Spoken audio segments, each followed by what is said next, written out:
നിങ്ങളുടെ ഫ്യൂച്ചർ സ്പൗസിൻ്റെ ഡീറ്റെയിൽസ് നമുക്ക് യൂണിവേഴ്സ് എന്താണ് തരുന്നത് എന്ന് നോക്കാം. Your future spouse. Okay, let's take some clue.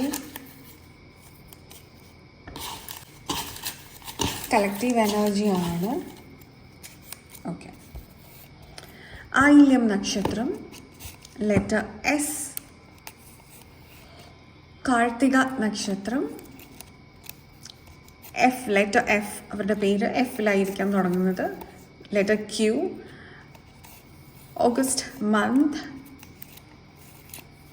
Letter D, അവരുടെ ഫസ്റ്റ് ലെറ്റർ ഡി ആയിരിക്കാം, അതല്ലെങ്കിൽ ഡി അവരിൽ ഉണ്ടായിരിക്കാം, ഡി അവരുടെ പേരിലുണ്ടായിരിക്കാം. സെഡ് വന്നിട്ടുണ്ട്. ആൻഡ് ഭരണി നക്ഷത്രം. ഈ നക്ഷത്രത്തിൽ ജനിച്ചവരായിരിക്കാം, അതല്ലെങ്കിൽ ഈ ലെറ്റേഴ്സ് അവരുടെ പേരിൽ ഉള്ളവരായിരിക്കാം.